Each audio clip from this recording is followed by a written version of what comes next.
We're going to be looking at the first week of April in the soap opera of the stars. To look at the whole month of April, you will find another recording on this channel. Now, if February was a month where we went deep into ourselves, faced our demons and shadows, then March was a month where we thought and planned and started taking steps towards the new identity we wanted to show up in the world. The soap opera of the stars in April is a bit like the hectic event management before the launch party. The thing to remember is, however awesome the planning, there will be last-minute surprises, adjustments and frustrations to deal with, but nothing that you and your team of guides can't handle.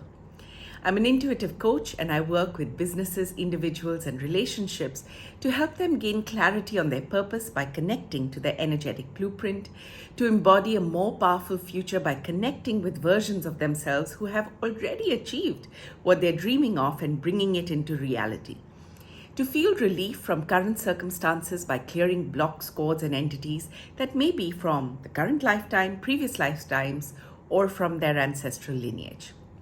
I use human design and astrology to inform these reports along with whatever I'm receiving about the energy of the week. Now, in this first week of April, we're going to look at a few cycles. So, to set the context for what is going on, I would request you to look back at 2011. There is an area of your life which has been a real source of spiritual development for you, sometimes in a very hidden, subtle way, and sometimes in a very obvious way of things being changed. It is an area of your life that is completely different now to what it was in 2011, and we have one more year of attention to that area of your life in terms of the spiritual growth there, but it's more of a wrap up on the work that has been done and a gentle massage of relief oil to your sore muscles. You're welcome to check in with me in case this area is not obvious to you, and I would be happy to help. Leave a comment below with your email ID and I will get in touch with you. What is important to note is that the questions that have come up in this area have made you move towards believing that you are a part of a larger plan and connected to more than just your physical body.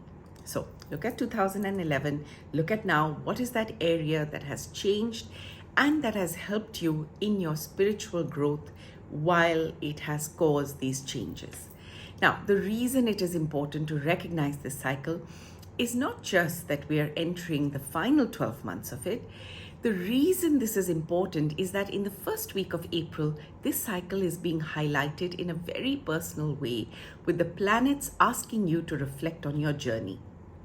So, questions that you can ask yourself in order to do that reflection is: 1, what has transformed in your identity and how has this changed the way you interact with the world and your life? It is a time to become aware of the alchemy that has occurred in your life and to acknowledge that you've walked this path. 2, are you still trying to control life? Are you still resisting your circumstances? Resistance is natural. We're all conditioned to resist. But it's important to understand that resistance is caused by fear and a cause of fear, so a vicious cycle. Therefore, that fear, do you need to bring to your awareness and work to let go of finally? Now, the third question is: how have you changed in your community, your intimate, close relationships, as well as work and social networks? What are the boundaries you've put in place or self-care practices that take you away from the world or other habits and behaviors that have brought you more in touch with yourself and therefore less entangled with others? Awareness of how you feel about them and how they feel is important. While in this process of becoming more our own person, we're also in a process of having to revisit our habits in relationships. Are we hyper-independent or codependent or somewhere else on the spectrum?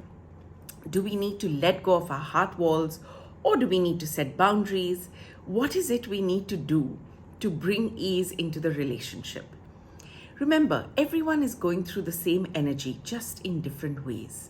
So if you have a loved one setting a boundary, it may be a good idea to dialogue with them and understand why.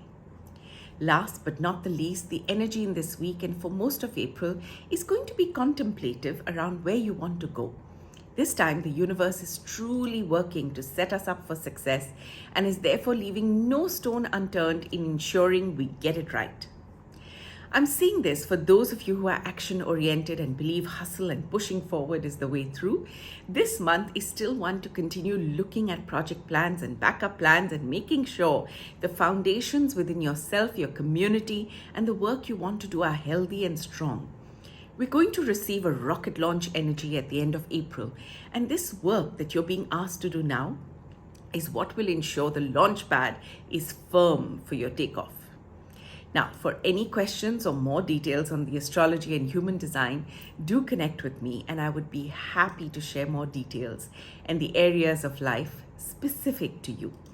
I'm available at asoneis.pn@gmail.com. I'm Pallavi108 on Instagram. You can connect with me in either of those ways or leave a comment down below for me to get in touch with you. Now, before we end this video, there are a few things that I would suggest to you begin this week and stop this week to help you in really channeling this energy. So things to start. 1, a journaling practice. It has never been more important than now. There are immense intuitive hits coming in and it's important to capture them. 2nd, take a break that is restorative, fun, and takes you away from the everyday of life. It's 3 months into the year. And even if it is a couple of nights away from home by yourself, it's worth the time. It will help with integrating the energetic shifts of the last few months.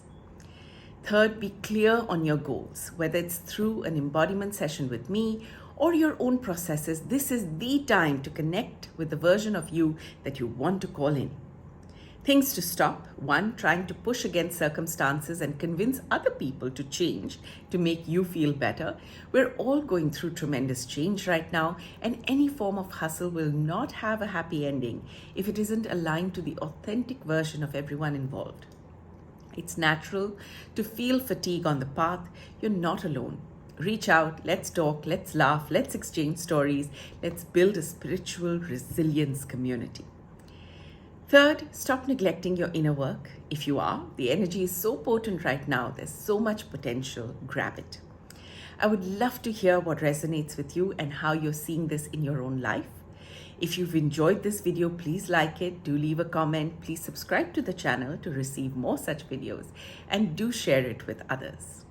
I'm happy that you've heard me through and so grateful to be able to share this with you.